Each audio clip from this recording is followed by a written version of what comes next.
बिस्मिल्लाहिर्रहमानिर्रहीम। History milestone के साथ नाजरीन, मैं हूं मंजूर चौधरी। अगर आप मेरे चैनल पर नए हैं तो मेहरबानी करके मेरे चैनल को सब्सक्राइब कर लें और साथ ही बेल आइकन के बटन को भी प्रेस कर लें ताकि मेरी आने वाली तमाम वीडियोस आप तक बहसानी पहुंचती रहें। नाजरीन, मैं आज आपके सामने एक ऐसे इल्मी कज़िये का जिक्र करने जा रहा हूं कि जिसने मुस्लिम दुनिया को, मुस्लिम हिस्ट्री को सबसे ज़्यादा मुतासर किया। ये इल्मी कज़िया, ये इल्मी झगड़ा हज़रत इमाम गज़ाली और अहले फ़लसफ़ा के दरमियान, ख़ुसूसन दो फ़लसफ़ा जनाब अबू नस्र अल-फ़ाराबी और अबू अली सीना, जो कि ग्रीक फ़िलासफ़ी के ख़ुसूसन अरस्तू के सही मुक़ल्लिदीन थे, सही तर्जुमान थे। अरस्तू के फ़लसफ़ा को मुस्लिम दुनिया में मुतारफ़ करवाने वाले ये दो फ़लसफ़ा हैं। अगरचे और बहुत सारे फ़लसफ़ा बाद में आए, इब्न तुफ़ैल, इब्न बाजा, इब्न रुश्द, लेकिन उस वक़्त तक हज़रत इमाम गज़ाली से पहले ये दो फ़लसफ़ा थे। मैं बहुत ही मुख्तसर सा जिक्र करूँगा, फ़लसफ़ा के तमाम फ़लसफ़ा को लेकर नहीं चलूँगा, सिर्फ उसका वो पोर्शन जो कि जिसको हमारे उलमा, हमारा मजहबी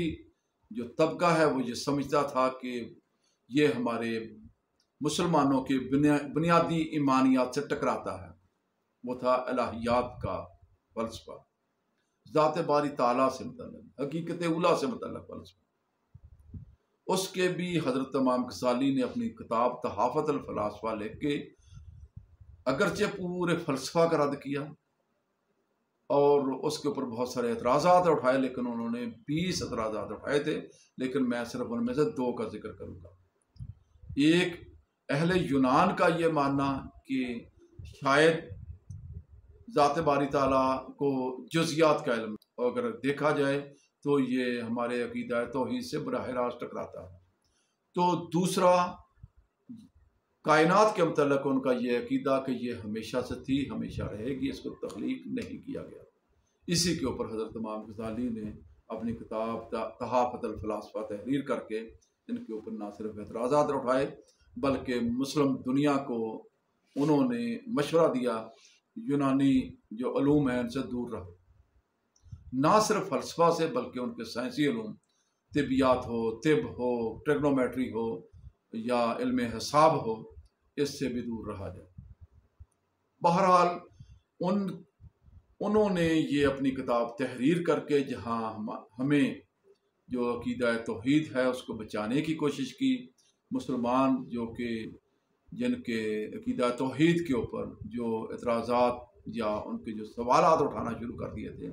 उनके सामने उन्होंने रोक लगाई, एक बंद बांधा। वहीं उसका एक ड्रास्टिक पहलू, जो इसका ख़तरनाक पहलू, नुकसानदेह पहलू जो सामने आया कि फ़लसफ़ा से ऐसा मुसलमानों ने दूरी अख्तियार करना शुरू की और इसी तरह साइंसी उलूम से भी दूरी अख्तियार करना शुरू की। ये हज़रत इमाम गज़ाली के मुतरज़ीन का उनके ऊपर बहुत बड़ा एतराज़ है कि हज़रत इमाम गज़ाली ने अपनी ये किताब तहरीर करके मुसलमानों के अंदर फ़लसफ़ा से एक नफ़रत या उनसे फ़लसफ़ा से एक बेजारी पैदा की और ऐसा मुसलमान इज़हान बांझ होते गए। मुसलमानों ने फ़लसफ़ा के अंदर, मंतक़ के अंदर और दूसरे उलूम के अंदर वो सरगर्मी जो चली आ रही थी उसको वो मांग पड़ गई और मुसलमान ऐसा साइंस, टेक्नोलॉजी और फ़लसफ़ा में बाकी दुनिया से पीछे रहना शुरू हो गए। अगरचे हज़रत इमाम गज़ाली के मुक़ल्लिदीन इसका सरासर इसको समझते हैं कि ये उनके मुखालफीन का ये उनके ऊपर एतराज़ गलत है।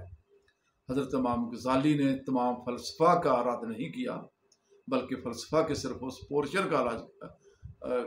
का इर्तिदाद किया है, उसका अब्ताल किया है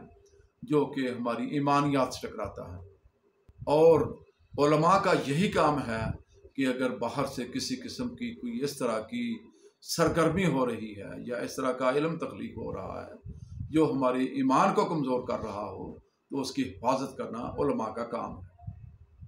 दूसरा, हज़रत इमाम गज़ाली ने जो साइंस और टेक्नोलॉजी यूनानियों की तरफ से हमें जो शिफ्ट हुई थी, जो आई थी, ان کی وہ کتابیں، ان سے دور رہنے کا مشورہ اس لیے دیا کہ مسلمان عمومی طور کے اوپر اور مسلمان اور اہل دانش خصوصی طور کے اوپر جس طرح سائنس اور ٹیکنالوجی کے ان علوم کو، طبعی علوم کو قطعی سمجھتے تھے، اور قطعی وہ علوم ہوتے ہیں، حساب میں 2 + 2 4 ہوتا ہے، اور یہ قطعی ہوتا ہے، اس میں کوئی ظن و تخمین نہیں ہوتا۔ جب انہوں نے ان علوم کو دیکھا یہ قطعی علوم ہے، اور وہ متاثر ہونا شروع ہے اہل یونان سے، ان کے علمی کام سے۔ مروبیت کا یہ عالم تھا کہ وہ جس طریقے سے طبعی علوم کو قطعی سمجھتے تھے، اسی طریقے سے وہ الہیات کے فلسفہ کو بھی جو یونان سے وارد ہوا تھا اس کو بھی قطعی سمجھنا شروع ہو گیا، اور عقیدہ توحید کے اوپر زک پڑنا واقعی شروع ہو گئی تھی۔ تو لہذا حضرت امام غزالی نے ان سے دور رہنے کا مشورہ اس لیے دیا یونانی علوم سے، تاکہ مسلمان ان کے علمی رعب سے باہر نکل سکے۔ انہوں نے مسلمانوں کی کوئی علمی خدمت کی ہے یہ کہہ کے یا ان کو یہ مشورہ دے کے، نہ کہ انہوں نے کوئی نقصان کیا ہے۔ بہرحال فیصلہ تو ہسٹری کرے گی، لیکن اس کا ایک برا پہلو یا اس کا جو اثرات، برے اثرات جو مرتب ہوئے، وہ ایسا اس صورت میں ظاہر ہونا شروع ہوئے کہ بعد کے ادوار میں ہم دیکھتے ہیں کہ مسلمانوں نے بہترین قسم کے عالم پیدا کیے، بہترین قسم کے مبلغین پیدا کیے، لیکن بدقسمتی سے بہترین قسم کے فلاسفہ پیدا نہیں کر سکے، اور بہترین قسم کے سائنس اور ٹیکنالوجی کے میدان میں ان کی وہ سرگرمیاں وہ جو تیزی سے جاری تھیں، جو ان کی کتابیں تحریر ہو رہی تھیں، اس کے اوپر تحقیق کا کام ہو رہا تھا، وہ باند پڑ گیا۔ ایسا دوسری اقوام بعد میں اٹھی ہیں، سائنس اور ٹیکنالوجی کے فیلڈ میں مسلمانوں کو بہت پیچھے چھوڑ دیا۔ حضرت امام غزالی کے مخالفین یہ سمجھتے ہیں، اور ان کا یہ اعتراض ہے کہ کاش حضرت امام غزالی صحیح صورتحال کو سمجھتے اور وہ مسلمانوں کو سائنس اور ٹیکنالوجی سے دور رہنے کا مشورہ نہ دیتے۔ فیصلہ میں نہیں کر سکتا کہ آیا انہوں نے کتنا بہتر کیا، اور بہرحال ایک چیز تو طے ہے کہ صرف ایک کتاب کسی بھی قوم کو اس کے سیاسی زوال کا یا اس کے سیاسی انحطاط کا، اس کے علمی انحطاط کا، اس کے سائنسی انحطاط کا وجہ نہیں اس کی بن سکتی۔ اس کے اور بہت سارے پہلو ہیں، بہت سارے فیکٹرز ہیں۔ حضرت امام غزالی کے مخالفین شاید غلطی کے اوپر ہیں کہ صرف ان کی کتاب کی وجہ سے، تحفظ الفلاسفہ کی وجہ سے مسلمان سائنسی علوم میں پیچھے رہے یا فلسفہ میں پیچھے رہے، یا بعد میں ان کے ذہن ایک بانجھ پن کا شکار ہوئے۔ اس کی اور بہت ساری وجوہات ہیں جو کو ہمیں تاریخ کی جڑوں میں تلاش کرنا چاہیے۔